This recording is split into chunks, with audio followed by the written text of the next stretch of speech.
Good morning. Good morning, good morning, good morning. Good morning, Miss Kim. Good morning, Miss Nicole. Good to see you. Wonderful, wonderful, wonderful. How lovely to have all of you joining us today. Let's check our X. Okay, we're functioning optimally on X. Let's see if Rumble has us happening. All right. So cool, right? It's incredible. Yep, we're live on Rumble. We're live on Facebook. Seems like we're live on it all. Well, that's good. Pretty sure we're good to go. Well, thank you for joining us. This is the True Word Faith for Life with Dr. Shawn podcast. And today is obviously Monday. What is the day though? 14, Monday the 14th. And of course, I want to say before I forget, Friday, we will not be live Friday. We will not be live I may do something on Sunday at some point on Sunday. But everybody's so busy on Sunday with their different events that they do that I thought, I don't want anybody stopping doing anything that they're doing to listen to me. Good lands. A lot of family stuff, and I think that's beautiful. I love those kind of things. So, all that said to say, Saturday, I think at 5 or 6, I can't remember which time I chose. I'll have to look. Saturday. By the way, hello to our Twitch audience, to our LinkedIn, to our Instagram, and of course to our Facebook. Those of you listening through Facebook, and our YouTube. Those of you listening through YouTube. And you are most welcome, Ted. Ted sent me a brilliant question. If you'll remember, on Friday he had a question about Azazel, and sent me that question in detail, and we were able to answer it for him.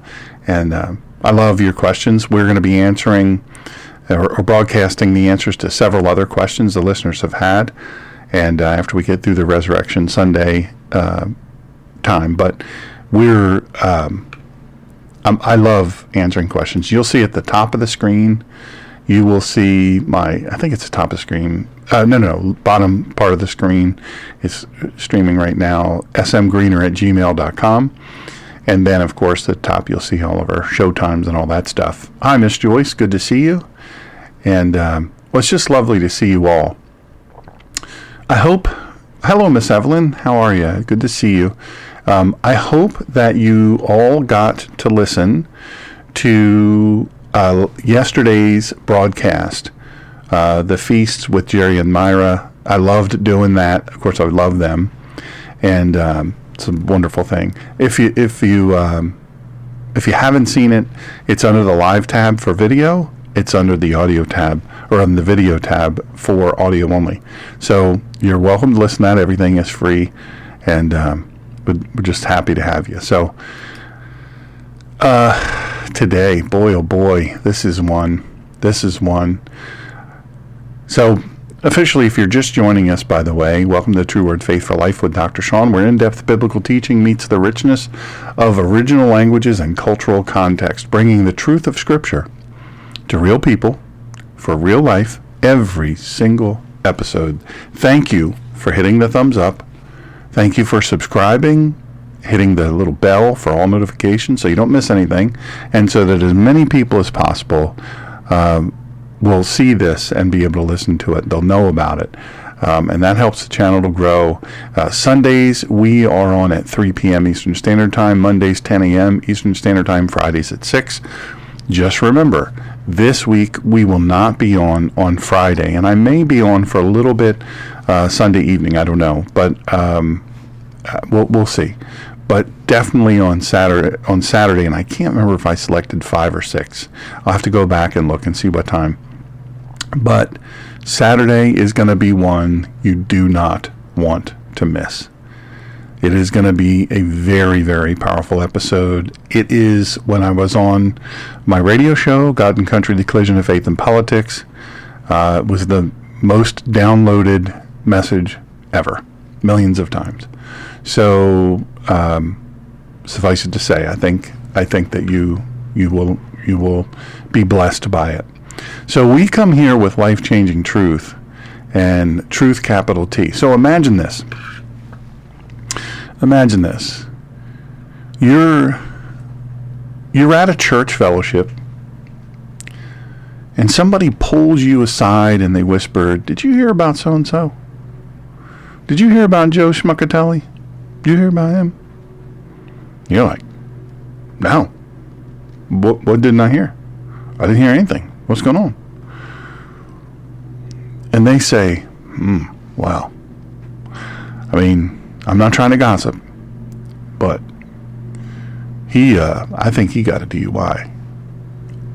So-and-so, she was driving by the other night, and he was outside of a police car. A police car had him pulled over, and it looked to me like he was trying to walk a line, and he was looking wobbly." Or it could be, "Did you hear about so-and-so? So-and-so, hey, Miss Samantha, good to see you. Good morning.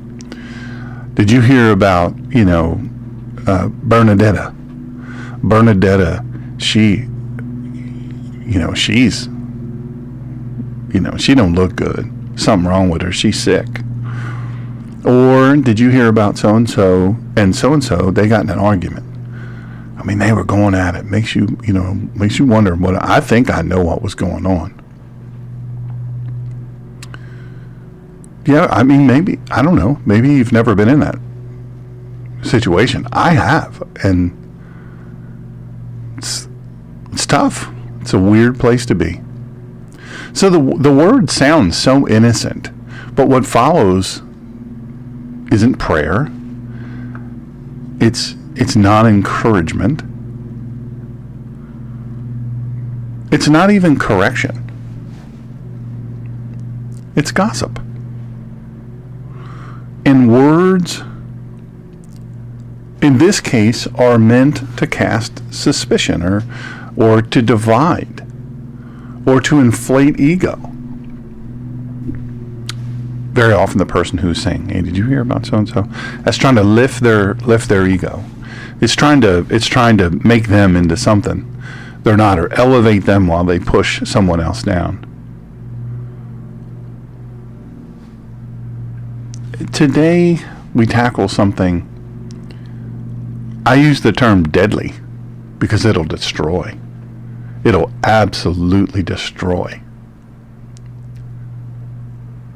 It's something deadly that often wears a disguise of just harmless chatter, gossip and rumors among believers. And listen, I know of somebody I've known most of my life.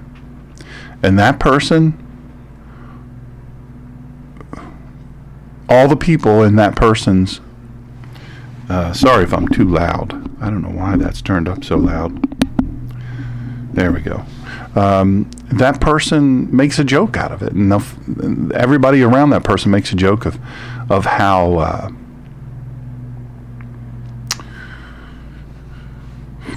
well, it's nothing short of gossipy, and I've experienced it. And here's the thing: if and maybe this has occurred to you, I hope that it has, because this is reasonable. That if that person is going on and on, laughing about it, kind of making a joke about it, "Oh, ha ha ha, this is funny. Old so-and-so loves to know the scoop." Change the word from gossip or rumors. We'll change the word from any of those things to make it something more benign. But it's not funny. It's completely destructive. And maybe you know somebody like that. Maybe you're related to somebody like that. Maybe, and that's a difficult place to be. I have to say, it's a very difficult place to be when you're close with someone like that and you're not like that. But boy, when it comes to believers,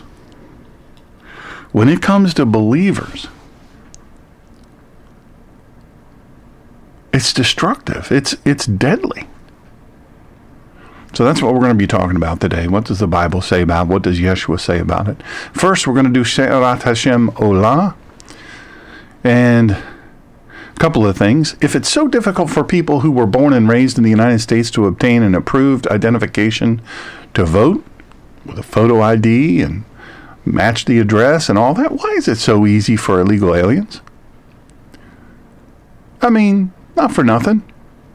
Why is it? Let's just think about that. Why is it so easy? The left doesn't want any sort of ID to be required in order to vote in an American election. None. They literally don't want any ID. Oh, it's difficult. Well, there's so many people can't get IDs. Not true. It's just a total BS thing. A lot of people can't get to the polls. They can't get to get an ID. Well, then how are they going to come to the polls? Well, that's why we mail out ballots. No. So there's one. And then I hear a lot of stuff about Easter and Ishtar. Easter and Ishtar. One of my professors at the Israel Bible Institute, Dr. Eli, and I've talked about his books. I have a couple of them right over there. Very, very excellent professor, and really, really good, and always smiling. Man always has a smile on his face, always answers every question, and it's lovely to be. He just is a good dude. He's a good dude, straight up good dude, and anyway, I have to say, he wrote this piece, and it's really kind of profound if you think about it. But I hear a lot about the whole Easter Ishtar thing. Easter Ishtar. And there are a growing number of Christians who think that the celebration of Easter is rooted in pagan traditions. Now, there are some pagan connections that were made later on, but I want to clarify something, and I love that he wrote this because it is sort of a dual-edged sword. One of the basic assumptions is that the name Easter is a Christian appropriation of Ishtar, a Babylonian fertility goddess. Easter, Ishtar. However, the English word Easter likely comes from the Proto-Germanic Alstrom, which means sunrise. Isn't that interesting? It's arguably a fitting name for a celebration that commemorates Jesus' rising from the dead. And Easter has some Aramaic roots. It's important to understand that outside of the English-speaking world, Easter is known by its proper name, which is Pascha. And this means that the majority of Christians in the world celebrate Pascha, which is an Aramaic synonym of the Hebrew Pesach, which means Passover rather than Easter. So during this feast, traditional Christians celebrate the work of Christ's redemption, believing that only in his resurrection is God's forgiveness truly sealed. Because of Jesus' resurrection, the judgment of God passes over believers, just as the angel of death passed over the Israelite homes, marked by the blood of the Lamb during their captivity in Egypt. Easter, Passover. And by the way, how is the sound? I'm using my in-ear monitors again, and I don't have a concept of how the sound is on your end. So if you could let me know, if you're in chat, if you could let me know, that would be super. So on an average English-speaking Christian often fails to see the direct connection between Easter, Pascha, and Passover, Pesach. Many of the rituals and customs appear to be different. Also, in order to ensure that no one connected and therefore confused the two, it was decided at the Council of Nicaea, 325 CE, that the feast of Easter Pascha would be celebrated according to a different calendar, not on the 14th of Nisan, as was originally decreed in the Torah of Moses. Thank you, Nicole. I really appreciate it. And Samantha, that's stunning that you've never been required to show an ID when you vote.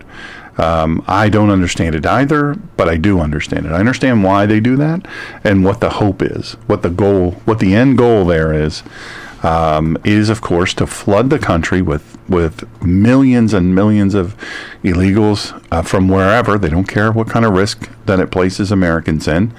And they believe that they can convince them through giving them your tax dollars and phones and health care and education and food with your hard-earned money, that they believe that those people will vote. And they don't care, but they want them to vote Democrat. And so that's what they believe. And I hate to say it because, it seems so sinister, but it is sinister. And that's what they've done. Anyway, I hope you enjoyed that. That was a piece by Dr. Eli Lazorkin Eisenberg, and one of the professors at Israel Bible Institute. Now, what is gossip according to Scripture? So I think if we open this discussion, we have to open with Leviticus 19:16. Do not go around spreading slander among your people. That seems pretty simple, right? Do not go around spreading slander among your people. Now, the Hebrew word here is rachil, and this means a talebearer, someone who traffics in information for personal gain or self-importance. Now, this person I was telling you about before that everybody jokes about, this elevates that person when they spread rumors, or they're like, have you heard anything about this, about that? And then they'll quickly spread it, whether they know it's true or not. And much of it is very destructive. And maybe you've known people like that. By the way, my book is available at it's True Word Faith for Life at lulu.com, LULU.com. Search Dr. Shawn, SHAWN, Michael, normal spelling, greener, as in the grass is always greener. And you will find it, the hardback there, and be happy for you to have it. It's everywhere else books are sold, but you buy from there, and more money goes to the ministry and sustaining this ministry than it would if you bought it the other place. Any of the other places, we get $1 or less per book. It costs us over $20 per book to make it, or costs over $20. So the Hebrew word here is rachil, talebearer, someone who traffics in information. I chose that word intentionally, human trafficking, drug trafficking, all of these things, sex trafficking, and for information for personal gain or self-importance. I think we have to ask ourselves what the motivation of someone to do things like that. Why? Why do you want to do that? Why would you want to do that? And Miss Evelyn, I'm doing well. I'm glad to hear that you're blessed and highly favored. I am doing well. I'm thankful to be here. Really glad to be here. And I'm glad all of you are here as well. So in the ancient Near Eastern Hebrew culture, and remember, that's what we're dealing with here. We're not dealing with postmodern Western evangelical culture. We're dealing with ancient Near Eastern Hebrew culture. And a community in this space was built on shalom, which is peace, trust, covenant relationships. Gossip destroyed that fabric. It wasn't just idle talk. It was very often seen as, in fact, I would say mostly seen as spiritual sabotage. So an example of how this happened, I have a friend, a very dear friend, who is an observant Hasidic Jew. He's a really, really accomplished man. He is a rabbi. He is a really brilliant man, MIT and Harvard educated. I was just talking to a dear friend of mine today about someone else that is MIT, Princeton, and I can't remember what the other university is, educated. So brilliant person. I mean, MIT is, if you're in STEM, science, technology, I can't remember, and mathematics, something in mathematics, engineering and mathematics, STEM, then you're a pretty smart person. And so all that said to say this, that I was having a conversation with him, and my buddy that's a Hasidic Jew, very observant Hasidic Jew, lives in Brooklyn, the Williamsburg section, and he has he has a very strong place of prominence there. And he said that gossip is no doubt a huge thing there. It's really problematic. And what they do to squelch it is they address it as a community immediately. So when a person kind of, what's the word I'm looking for? When they surface as, or they present themselves as a person who does those sort of things, they immediately, the leaders of the community immediately go to this person and say, hey, you got to stop with the gossiping. You got to stop with the rumors. We don't work our community here that way. We live in Shalom. We create a safe place here. They have their own law enforcement there.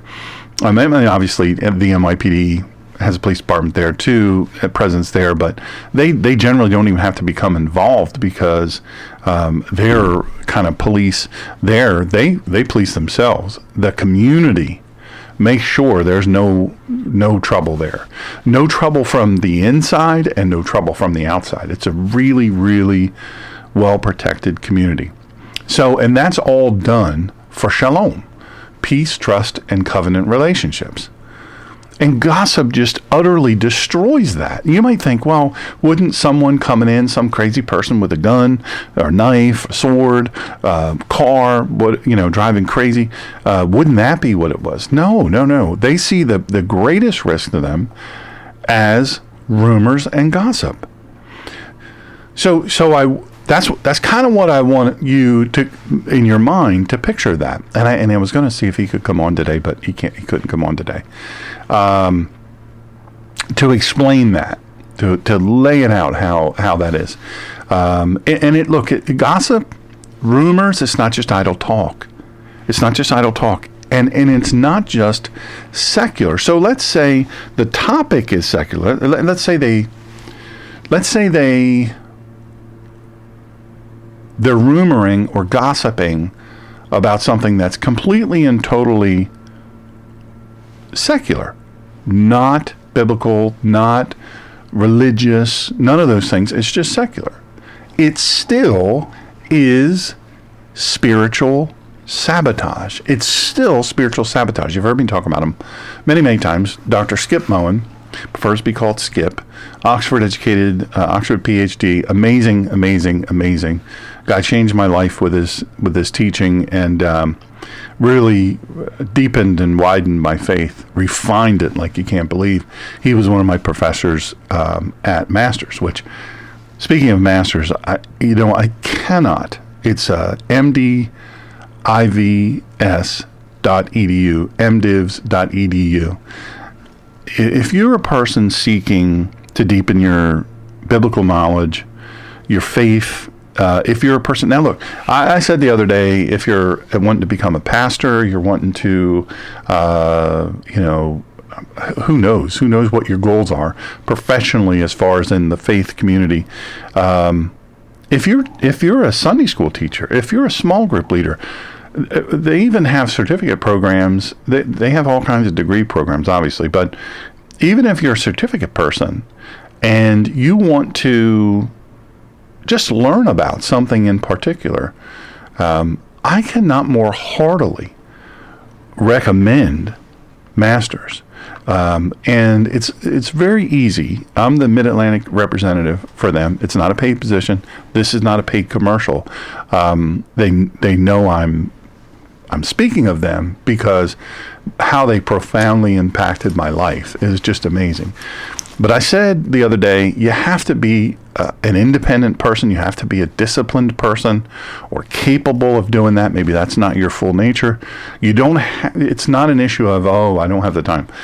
You have to be a person who makes the time every day, right? You have to be a person that makes the time every day, because If you don't, it won't happen. It just won't happen. So you have to go into it understanding that this is what it is. It's very inexpensive by comparison, but I will tell you the impact on me in my life has been profound, and even the impact on Miss Colleen and my son's life. It had a great impact on them through them. Some of the greatest people I've ever known. I love them dearly, and so mdivs.edu if you're ever curious about something like that. So Dr. Moen, that's where I met him. He speaks of this Hebrew concept of holiness, and that Hebrew concept of holiness includes how we treat others with our speech. That may sound to you to be just insane, but I'm going to tell you it's absolutely true. How do you treat others with your speech? God places this prohibition on slander right within the holiness code. He considers it an issue of covenant faithfulness.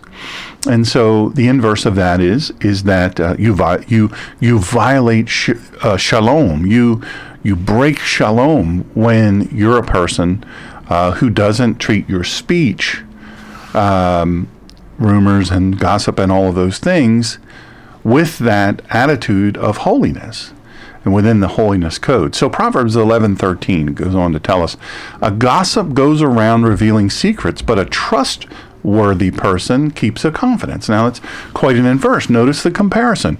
One who gossips versus one who guards. One who gossips versus one who guards. Gossip isn't a passive mistake, by the way. Oh, I wasn't trying to gossip. I'm not trying to gossip. People do it during prayer. It's an active breach of trust, and people do it during prayer. You say, what do you mean? There are people that preach. Maybe there's a pastor and he preached a sermon, but he realizes, oh, I forgot this point. They'll put it in there, or I really want to emphasize this point. They will put that in their prayer intentionally, and you can see the trend every single time. Once in a while, it's I don't think it's that at all, but and that's not gossiping. That's just reemphasizing. But it's using prayer a little different than what it's intended to do. It's communication between you and God, not to God. It's not one way. It's both ways. It's a conversation, and but it's using for other purposes than what it's intended. Well, gossip isn't a mistake. It's not an accident. It's an active breach of trust. So what gossip does in a community? I talked about my friend in Brooklyn, and this observant Hasidic, it's like going into a different world, by the way. It's like going into a different world. It's seriously the most amazing thing you can imagine. It does not look like the United States. But the community is clean. It's crime-free for the most part. It is the crime statistics in that community versus the rest of Brooklyn and the rest of New York City, apples and aardvarks. Really and truly, it's apples and aardvarks. It's pretty crazy, and they achieve that aggressively. They do it. They do it on purpose. This is a community effort. It's not just one thing. It's not being onerous. It's the whole community guards it. And when someone within the community or someone comes into the community gossiping, they really jump on it quickly. And Proverbs 16:28 reads this way: a deceitful person stirs up strife, and a slanderer can separate even close friends. Oh, don't miss that. A deceitful person stirs up strife, and a slanderer can separate even close friends. How many of you, you don't have to put this in comments if you don't want. If you're listening on playback, if you do want to put it in there, maybe a story about how someone gossiped about you, how a slanderer separated close friends. Like maybe you were close friends with somebody and they said something that was a rumor or gossip, And look, and it doesn't even have to be a lie. It can be true, but it can be something said in confidence that you then violate that confidence. Nicole, you're 100% right. I'm going to add you to the broadcast here. Gossip hurts, murders someone's character. The damage cannot be undone. Absolutely. I am a person who suffered a massive gossip and rumor attack from really one or two people, and it has taken me, and a completely lie, just an absolute lie, but they had an objective, and they did this, and it virtually destroyed my life. And I can tell you, Nicole, I like the word that you used there, murders someone's character, because that's a fact. People that heretofore hearing this rumor or this gossip, this slander, here prior to that, thought I hung the moon. Now, I didn't hang the moon, but they thought I did, and it was a lot of people, and it had an immense impact. So this passage, it echoes something to me that is profound. Gossip isolates. It weaponizes information. It fractures unity, and unity is, I got to tell you, it's one of the things God values most among his people. But it fractures unity. It fractures it. It weaponizes information. It isolates people. And in Hebrew culture, community was life. I say it all the time. Why do I try to teach this way? Why do I try to teach these things? Far less popular. If I look, there's lots of things, lots of topics that I could teach on. I could teach on eschatology. I could teach on, what does this event mean? The numerology of the Bible, the Hebrew, the code of Hebrew, the Hebrew language, all of these things. I could come up with all kinds of things. Or I could sit here and talk about modern events, current events all day long. I could do a true crime podcast. And I bet I'd have hundreds of thousands of subscribers and followers. And it would be easy to monetize. It would be profitable to me. But that's not what God has called me to do. And so in that, part of that is to teach about the Hebrew language, the ancient Near Eastern Hebrew language, the ancient Near Eastern Hebrew culture, and the context within Scripture, what each thing means. I would encourage you to go back to yesterday's show where Jerry and Myra, we were conversing about, reading other people's mail. In the New Testament, you read other people's mail. We're reading a response to a letter that we probably are not privy to. Most of the cases in the New Testament, we don't know what the letter was that prompted that New Testament writer to respond to, especially in the case of Paul. We don't know what he was responding to. Some of the cases I've dug and I've learned what that is, but my point is we're reading other people's mail. We don't know the context of it. It's so critical to understand the context of it, and I mean that with, I will tell you, I cannot more. Well, Tima, you're very, very kind. You're very, very kind. That is so lovely for you to say. What a lovely comment, and what a lovely compliment. I take that with absolute honor. So the reason why I try to teach those things is because somebody asked me the other day. They said, well, they were picking at me because they were saying that I was trying to be a Jew. And I couldn't decide whether I wanted to be a Jew or be a Catholic or be a this or be that. My goodness. When I do my teaching on Islam, I don't know what they're going to say. I think they're going to lose their mind. But the point is that they were saying to me about, why are you always droning on? We don't live in ancient Near Eastern Hebrew culture. We don't speak ancient Near Eastern Hebrew and Aramaic. That, you keep droning on about this. And I don't understand. It doesn't make sense. And I said, that's okay that you don't understand, because at some point, maybe if you listen long enough with an open enough heart, you will see that I'm trying to teach you the underpinnings of the culture and the underpinnings of what was happening then, so that you can have the context to accurately, and I think this is very, very important, so that you can accurately be able to understand what was being said, why it was being said, what it meant to them, and what it means to us. And so in Hebrew culture, and this is, again, I beat this into every message. Hebrew culture, community was life. In Hebrew culture, people get mad at Jews because they say, "Oh, they keep the money in the Jewish community. They keep all their money in the community. They don't go outside." Well, they do if they have to. If they have to go outside the community for a product or a service, they'll do that.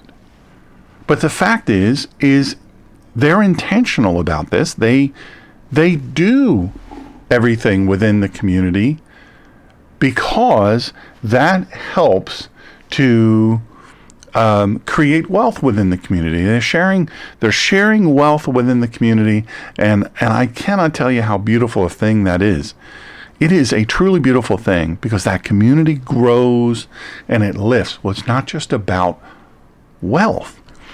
It's about building shalom through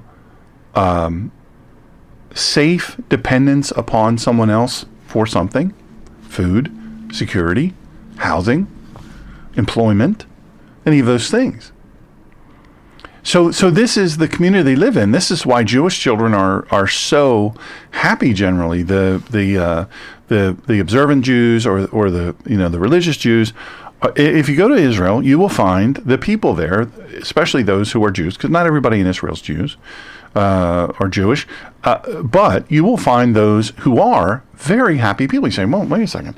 Didn't I just read about an attack October 7th and where all these people were murdered and kidnapped? And yes, you did. Didn't I read about thousands of rockets a day being shot by their enemies across their borders? And, they have to run into shelters within seconds or potentially die. Yes, you did. Yes, you did. A country the size of New Jersey. They just want to be left alone. Yes, the very same people. They are consistently found to be the happiest people, and their children are the happiest children in the world that exist in the world today. So culture and community, what they've created, is life. And to live outside that camp was to be in danger. Have to be. When you go outside here, and it's just like when you have a little child. That little child, you say, look, when they get to a certain age, you say, look, okay, you can, not if you have a pool, please, for the love of God, if you have a pool, I don't care what kind of fence you have around that pool, if you have a swimming pool, please never leave your children unattended anywhere they can access that pool. You say, well, I have a fence and I have a gate. Doesn't matter. Please don't do that. I'm begging you. But generally, backyard, you can let your kid. Now, I roamed. It was different in my time. I'm going to be 60. If I make it to September, I'll be 60 years old. In my time, when I was, 6 or 7 years old, we were out in the woods. I mean, we had a 47 or 50 acre field around us. It was cornfield, soybean, whatever it was. We had alfalfa sometimes in there. We didn't farm it. Another person farmed it. We didn't own it. But Mr. Hill would farm it. And then there was a big woods around us that went down to like a swamp, like a bog. And then that would feed into Love Creek. And, and I'm talking little. I'm a little dude. And that's how it was in our family. And sometimes you'd be gone in the morning. You didn't have cell phones. You didn't have any of that stuff. Be gone in the morning, and you come back for dinner. You make sure you're around. But we'd be in the woods exploring. Sometimes just be by myself because I was the youngest of 5. And, sometimes brothers don't want anything to do with you. And that was kind of my situation. And as such, I will just tell you that, I was by myself a lot. And that's okay because I learned a lot about nature. I love nature. And as a result, I got to really experience so many beautiful things. Eventually became a photographer. Some of you have seen my work. If you go to the show description on the YouTube page, you'll see one of the links on there is a pixels link. And about 1/100th of my photography is there. So you'll see it there. So I really got into photography mostly after my crash, after my brain injury and spinal cord injury, as a means of therapy. The physical therapy team said, hey, we'd like you to pick from these things. I picked archery and photography, and both have helped me, and I've fallen in love with both of those things. Anyway, the point is, I don't have a camera anymore, but I have this, And so, anyway, the point is, my mother would set a boundary. She'd say, you be home, don't make me call you for dinner. And when I say call you for dinner, it's a couple hundred yards across the field. Probably, I don't know, maybe 600 yards across the field, 500 yards, whatever. It was far. And then the woods, you get deep in the woods.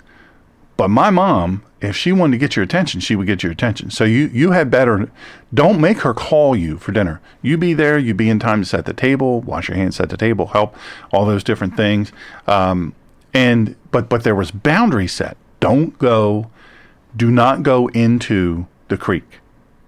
Don't go down into the marsh. I remember several times getting into a real jam, because I went too far in, and, it's like quicksand, but it's mud, and you sink. And you get stuck, and you can get lost in the woods. So my mom would set a boundary. She'd say, okay, here's the boundary. And then I knew other parents who would say, hey, don't leave the yard. Don't leave the yard. And when I was little, don't leave the yard. Now, we didn't have fences or anything like that. There's all kinds of dangers and all that. That's how it was then. You can maybe identify. My point being is that outside of the yard, inside the yard, it was perceived to be safe. Inside the farm or inside the property or inside, there was a perception of safety and security. Go outside, we don't know. Don't know what's going to happen out there. So that is the way that it was, but it wasn't perception. It was reality. You go outside of this community, this Hebrew ancient Near Eastern community, that's what you're going to run into. And let me tell you what, to live outside the camp was to be in danger, and gossip then acted like leprosy of the soul. It infected relationships. And sadly, it slowly drove people apart. So, what does gossip say about our hearts? Romans 1:29 and 30 includes gossip, and you can write these down, includes gossip in a list of sins like envy, murder, and hatred of God. That's sobering. Same list. Are you listening? Same list. Envy, murder, hatred of God. Gossip. Why is gossip on the same level? Because it reveals something deep and dark in the heart of the person who participates in it. Gossip may feel spiritual, especially when wrapped in religious language, like prayer concern. I want to just get with you, and I want to pray for Brother Shawn. Brother Shawn, his beard is almost completely gray now. And you know what that means? He drank. That's what that mean. I think that's what it mean. I think Brother Shawn drinking. He wobbling all over the screen. And, and so we're gonna just pray. We had this prayer concern, and we're going to pray for discernment, or I'm discerning. Boy, when somebody tells me God gave me the gift of discernment, I know immediately God did not give you the gift of discernment. First of all, that same person, in my experience, has many times been wrong. And if you have the gift of discernment, you're not wrong ever. Just like if someone tells me, well, I'm a prophet, I have the gift of prophecy. Well, if you're ever wrong one time, you are not a prophet. That's not me, that's Scripture. If you're ever wrong in any of your prophesying, you are not a prophet. You do not have the gift of discernment if you're ever wrong in your discerning. You're just a guesser, and you like to confirmation bias somebody, and it's not healthy. So please don't go around telling people I just through my discernment I discern that something is wrong with Dr. Shawn, or Miss Sally, or whatever the case may be. Look, that's a camouflage for arrogance and control. It's a camouflage for arrogance and control. And look, I'm going to say this. Shaul, or Paul, the Apostle Paul, continues in 2 Corinthians 12:20 to warn, and you write this down, that gossip and slander are symptoms of a church in disorder. So if you attend a church, or you, whatever, if this is your church, or, if the True Word Faith for Life with Dr. Shawn, look, I'm not perfect. If you know me, many of you know me, Kim has known me among this group here listening, I think the longest since we were in middle school. Look, I'm not a perfect person. I am so far from it. So I'm not claiming that. But if this is your church, or if you attend a little church, a big church, whatever, gossip and slander within the church unchecked are symptoms of a church in disorder. And these are not fringe issues. Otherwise, God would not have put them with a list with envy and murder. He would not have put it in that. Envy, murder, hatred of God, it would not be in that list. And it's deadly to the church, the body of believers. Cancers to the body. Listen, the tongue is a tool of the enemy if it's used as such. James 3, if you're writing these down, 3, 5, and 6 paints a chilling picture here.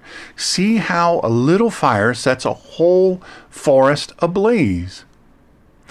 Yes, the tongue is a fire, a world of wickedness. Now, I liken that to, we're in a burning ban right now. It's very, very dry here in this part of North Carolina, and in parts of South Carolina. And right out on Route 17, Highway 17, there are construction crews who, of course, they cut all the trees down, and they take the stumps and all the wood they can't sell, and they push it into a big pile, and they set it on fire. We're in the middle of a burning ban, and there is an enormous mound, 20-foot high mound that is on fire, and smoke is everywhere. Fire is 20, 30 feet high. And if you talk to those people, say, hey, you understand there's a burning ban, right? There's houses all around. There's forest all around. There's a burning ban for a reason. It's super low humidity. Well, this isn't going to get over there.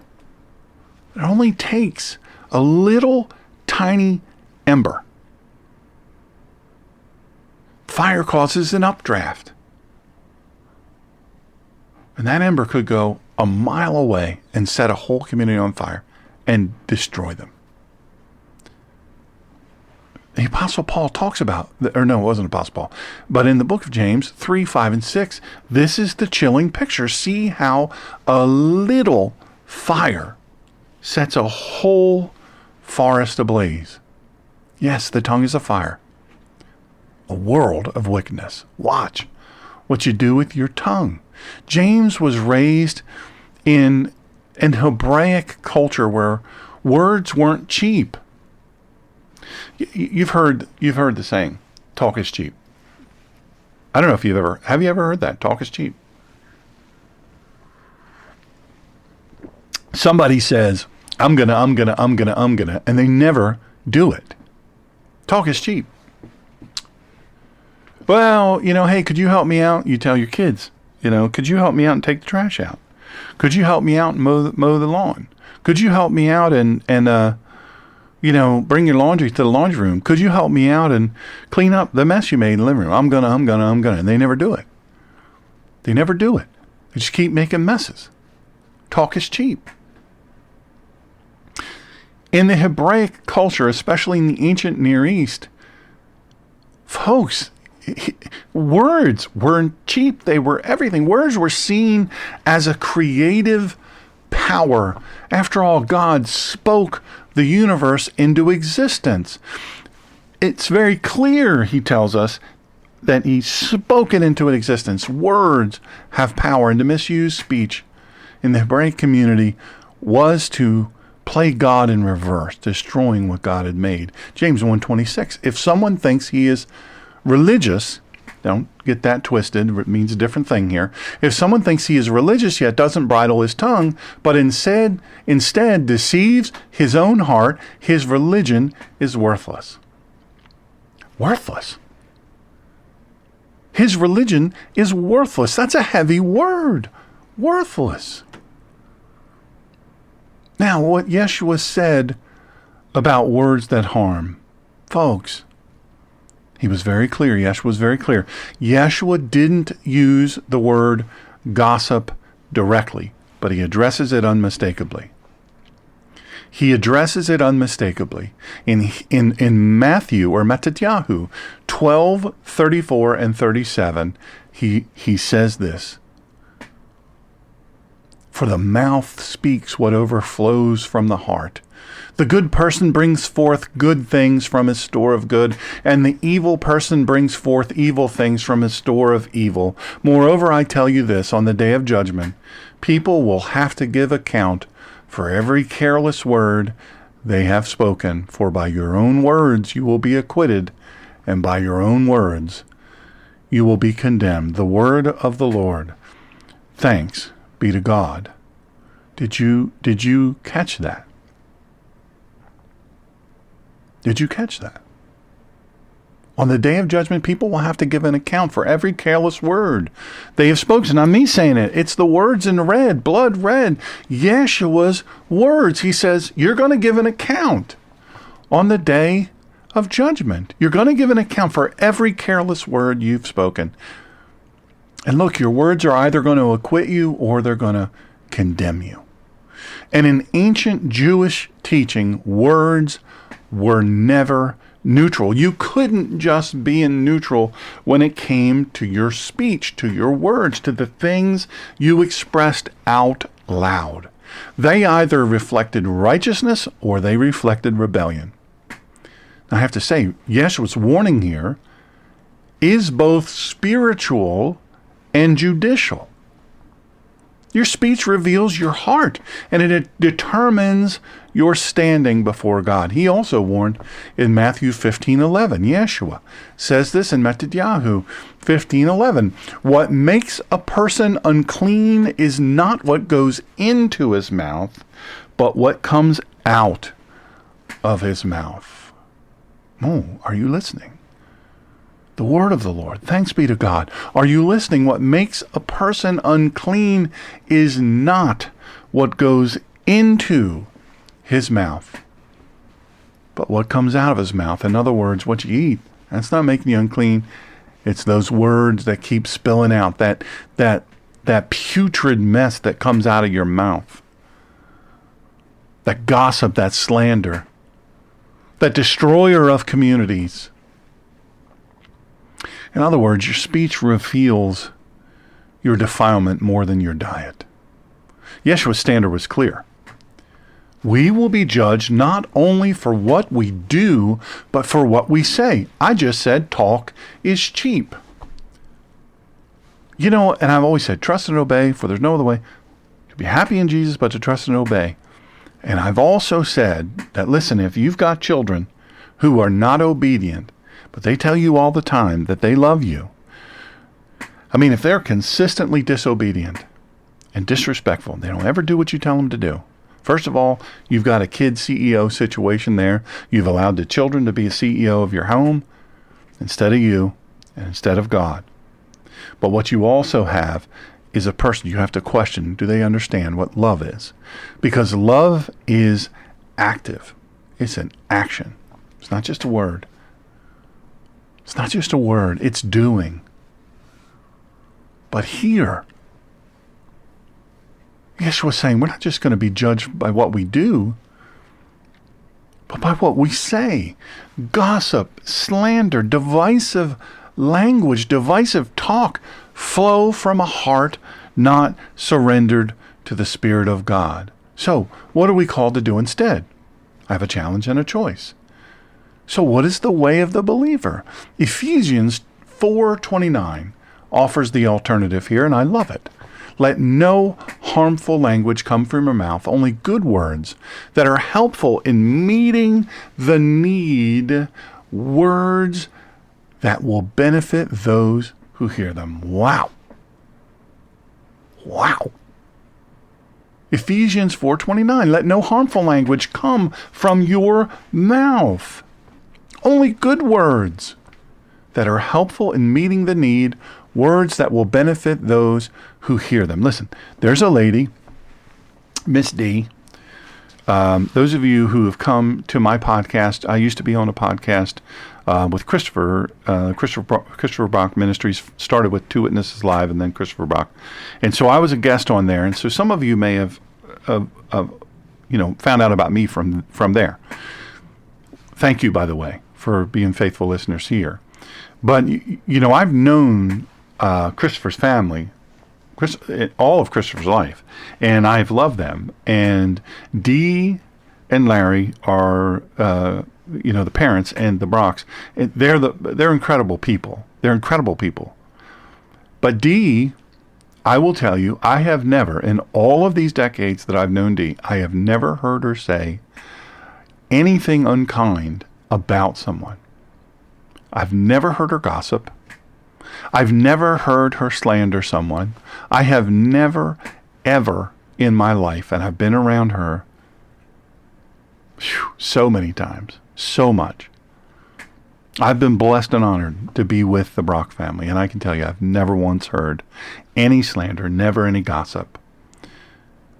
She's literally the happiest person I know.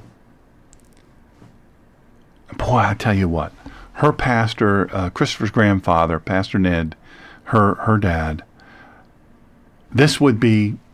he lived by this. May God rest his soul. He has gone on to his reward. Let no harmful language come from your mouth, only good words that are helpful in meeting the need, words that will benefit those who hear them. You say, look, I got a tough life, man. It's hard for me to live in this way. I got to struggle every step of the way. And so, I'm going to tell the truth about people. I'm a this, I'm a that. This isn't about telling the truth about people. This is about lying about people. This is about gossiping about people. This is about sharing things that were shared with you in confidence that you have no business sharing.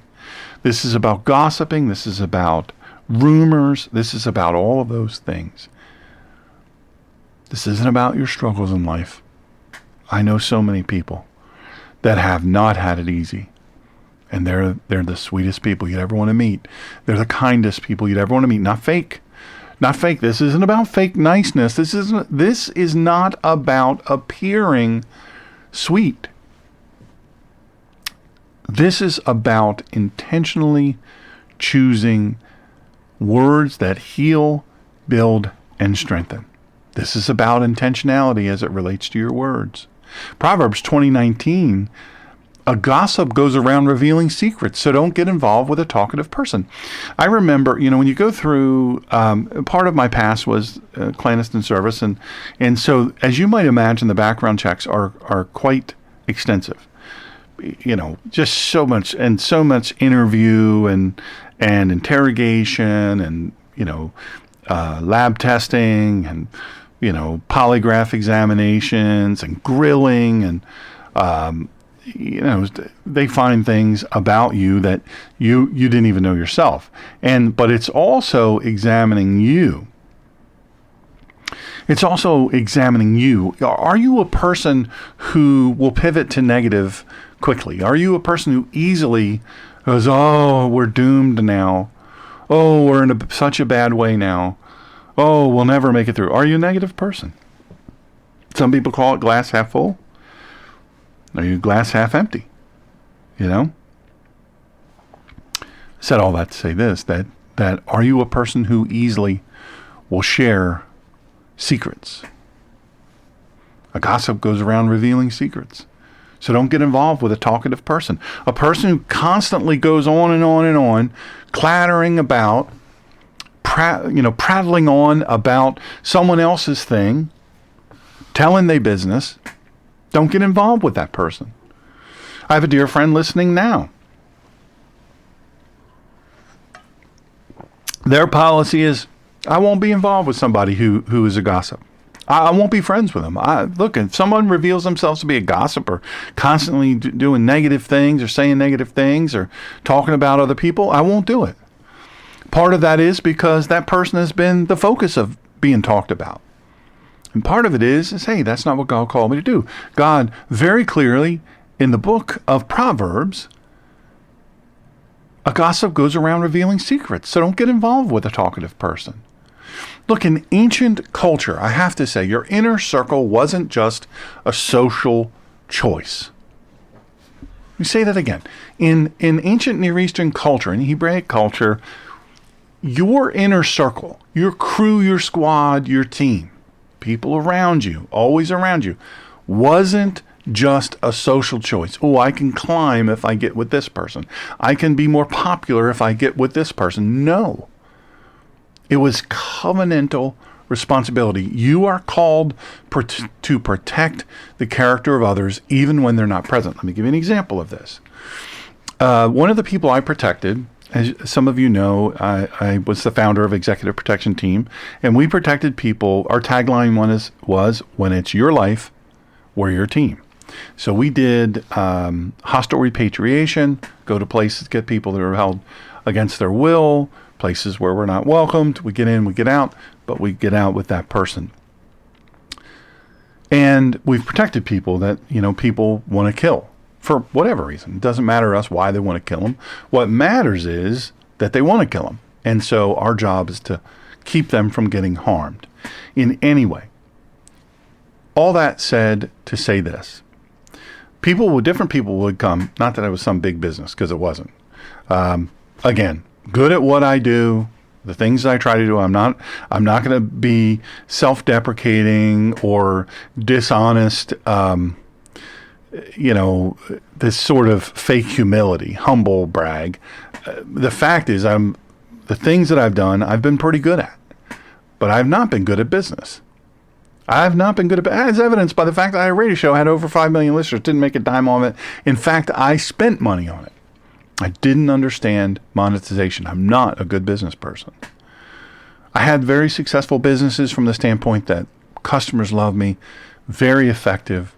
Whatever the job was I was doing, I did it well because I was very committed to excellence. All that said to say this, terrible businessman. However, when I had very specific and very stringent rules. So when people, and typically it was Navy SEALs, Delta Force people, CIA Protection Group. I had some Secret Service, Presidential Protection people, but different people will come for different reasons to me and say, hey, you have any work? And there was a certain segment of people that they just were gossipers. That interview, I'm not going to say who it was. They were gossipers. They were slanderers. They spent so much time crap talking on, people that they worked with, people that they worked for, people that worked under them, people that they were, just in general contact with. And that was always something I would look for. If this person is a gossip or a slanderer or a rumor monger, I don't want them here. They're a poison to the organization. And many times I would find that to be the case, and I would let them go, and I'd say, listen, I'm not going to select you, or, hey, I'm going to let you go. If I hired them, and then I find these things out, I say, or I discover that they're being that way, I would call them in, and I would talk to them, and I'd say, hey, listen, this is what's going to happen. I'm going to let you go, and, this is why. They would all be shocked by it. You got to be kidding me. Do you see my resume? I do. It's very impressive. Very impressive resume. I'm letting you go because you're a storyteller, a rumor monger, a slanderer, a gossiper. And I can't have that here. Can't have it. Can't have it. Well, I've got a top secret clearance. Okay.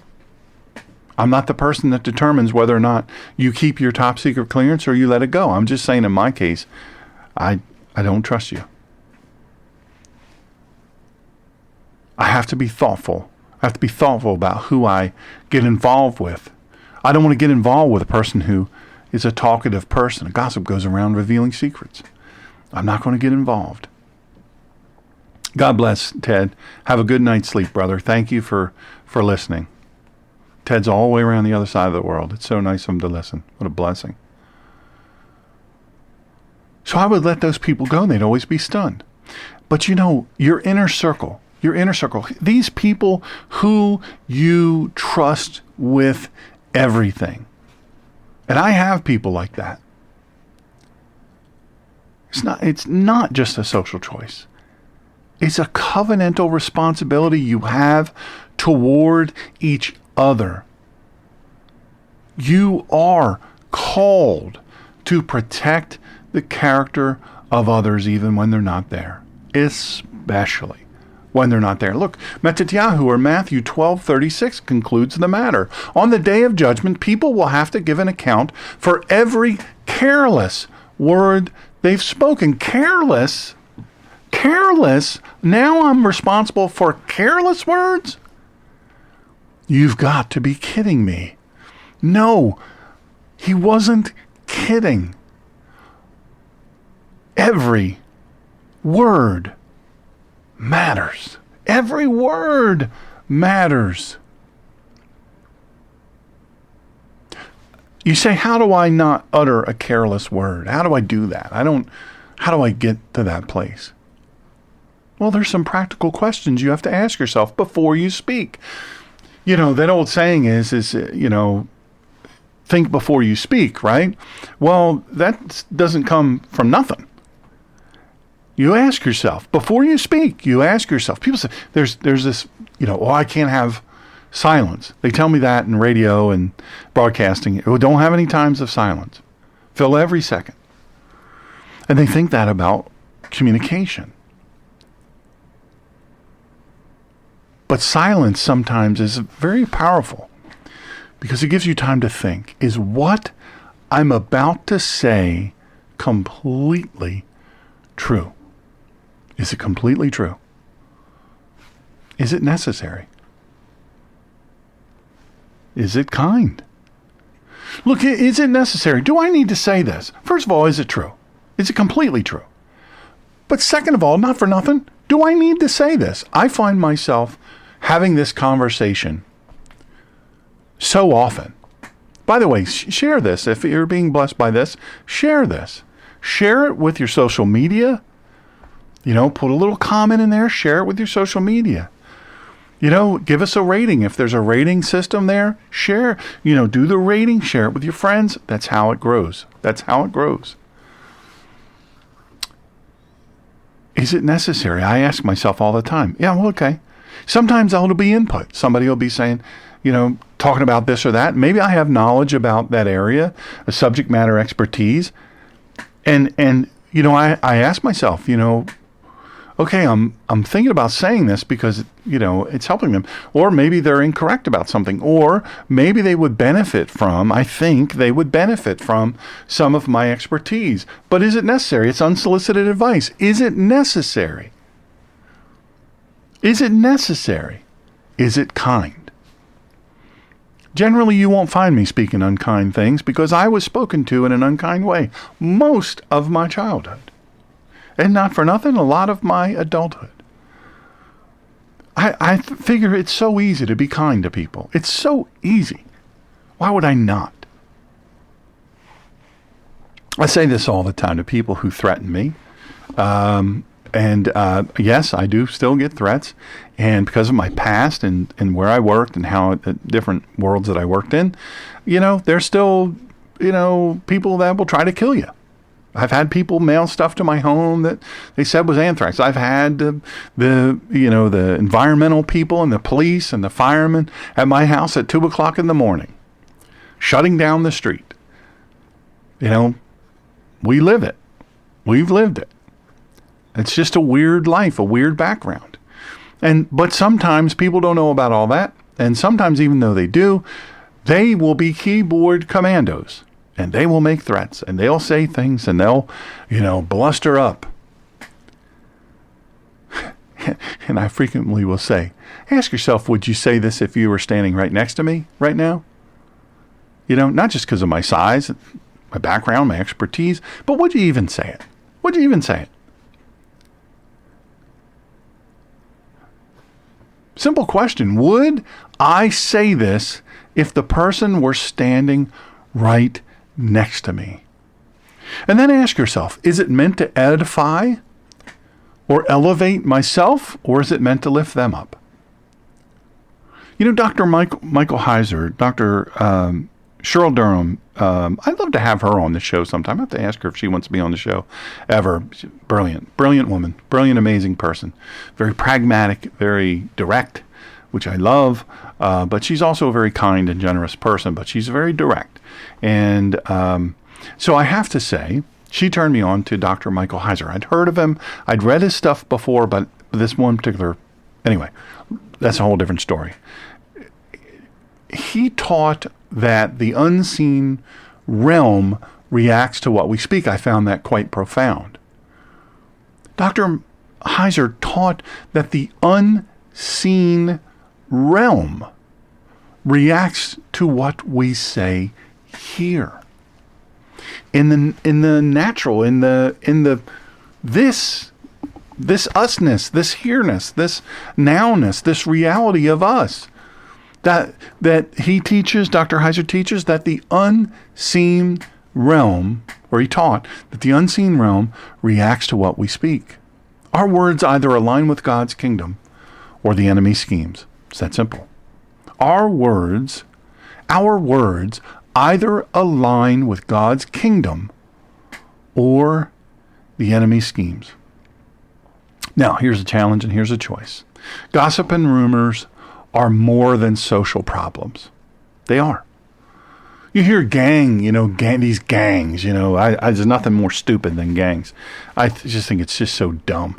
And the gang mentality, but they're my family, and they're my brothers, they're my sister, all of this.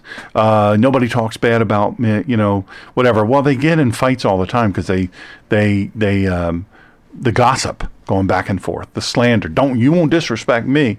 And then they want to kill each other. It's stupid. It's just dumb. It's dumb. Build a life. Build a real life. It's possible. Believe me, no matter where you're from. If I can do it, being who I am and where I came from, you can do it. Anybody can.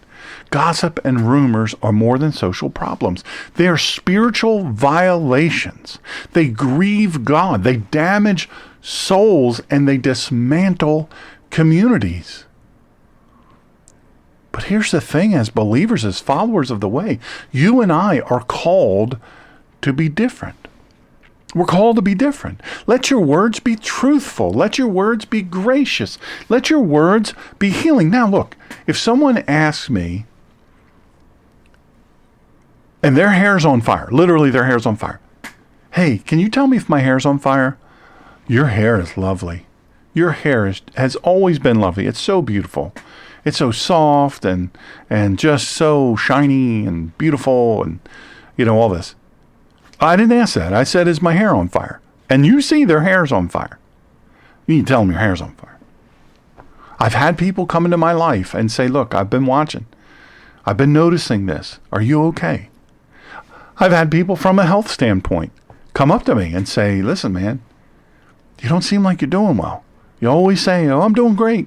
I'm doing better. I'm improving. I know I'm turning it around because sometimes, I'll be a little bit not realistic about my situation. And they'll say, hey, man, do you need medical care? Do you need me to call 911? I've had doctors, different places where I am, come up to me and go, hey, you all right, buddy? So you got to have the truth. You got to have the truth. Let your words be truthful. But be gracious and be healing in your truth. Let your speech reflect the character of Yeshua. Yeshua never slandered. He never twisted, and he never shamed. I hope this has blessed you. I really, really do. I really hope that it has. Look, I'm going to tell you, I want, let me see here if I can find it. Has this blessed you? Let me know, send me, by however, smgreener@gmail.com, but put it in the comments. That helps. That helps. If you put stuff in the comments, that's engagement. That's very important.